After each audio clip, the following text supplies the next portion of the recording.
sacrificial. What can I give to the larger life? Not what can I get for myself, what can I give?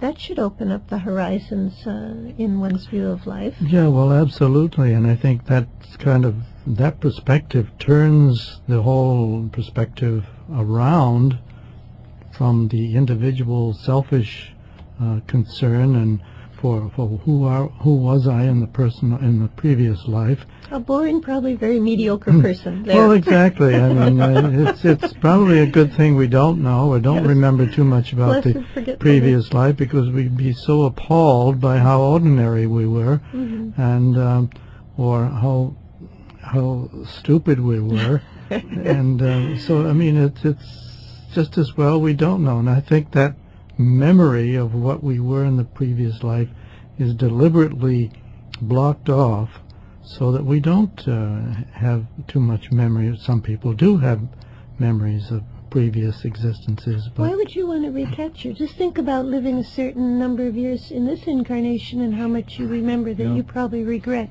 Do you want to regret scads of lifetimes? Well, that's the thing. It would be so crushing, I think, if you really knew what you were and who you were and all the bad things you did in previous lifetimes. And the reason you're here now is to kind of bring it all back into balance and get it all behind you and move on.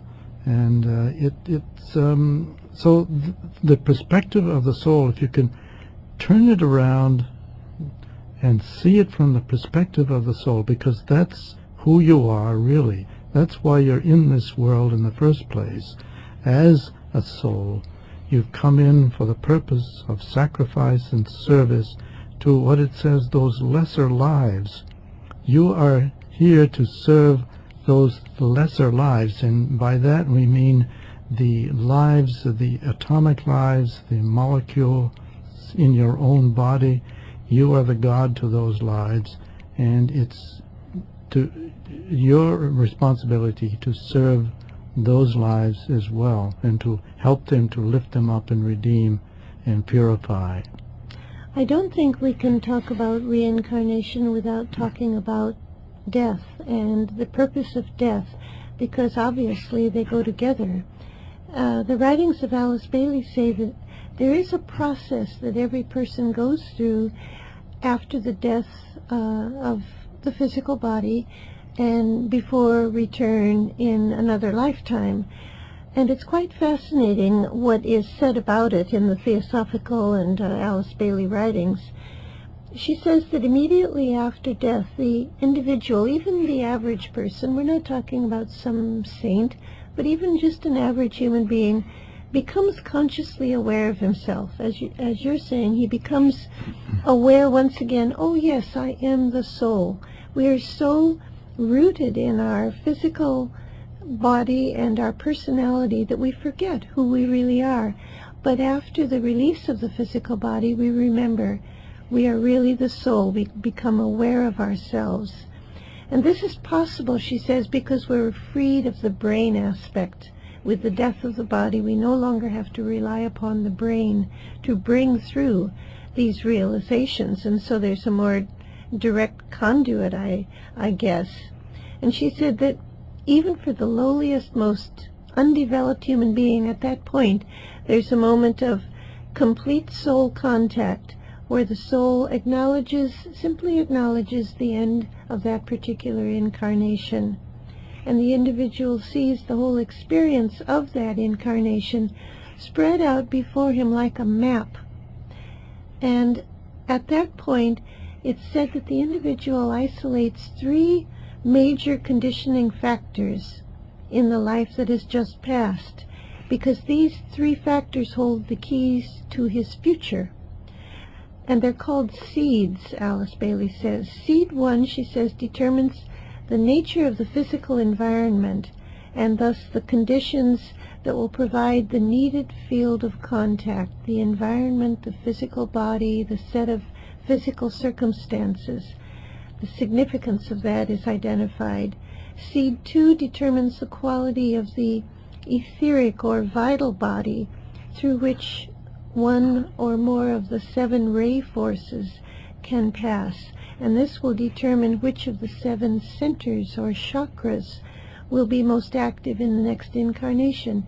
Maybe an individual will realize, I need to develop my heart, or another individual will realize, I need to develop my throat center, or whatever.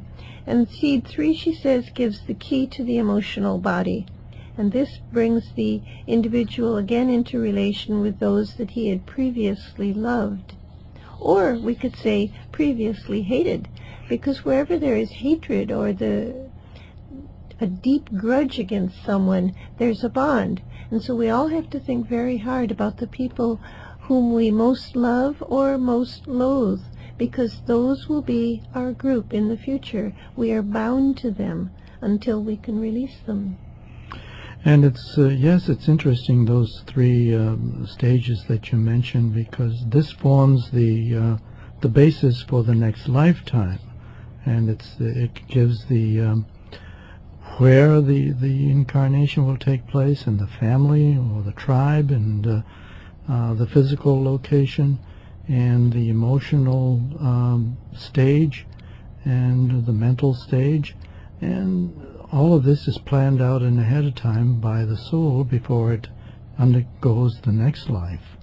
So it's a very involved process that the soul goes through. It's one that I suppose we could begin to prepare for now by asking ourselves, what one factor in my emotional makeup would I change? Or what aspect of my mind would I most like to develop in the future?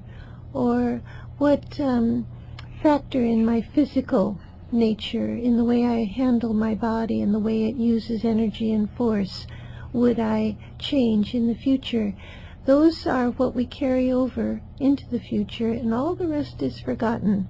It's all left behind as not really all that significant. And that forms the basis as the seeds for the next lifetime. And in fact, the soul may plan 2 or 3 or a whole set of lifetimes ahead. Like a schedule? Oh my goodness, yeah. I'm beginning to feel very tired. Well, the soul never tires, so it just keeps coming to birth, life after life. There's a wonderful Chinese saying that says, in effect, if you don't change direction, you'll end up where you're going. Maybe that's something we could all think about concluding our discussion. Please take advantage of the special offer from Lucis Publishing Company, and that's the book, the Alice Bailey book, The Soul, The Quality of Life. The Soul, The Quality of Life is a compilation of extracts from the 24 books of Alice Bailey, and you'll be able to explore the topic that we spoke about today, reincarnation, in that book. The special offer is $16. Send us a check or a money order, $16 to Lucis Publishing. Lucis is L-U-C-I-S. Lucis Publishing, 120 Wall Street, New York, New York, 10005. You've been listening to Inner Sight. Now we would like to close with a world prayer called the Great Invocation. It's a call for light and love and goodwill to flow into the world and into our hearts. Let's listen for a moment to these powerful words.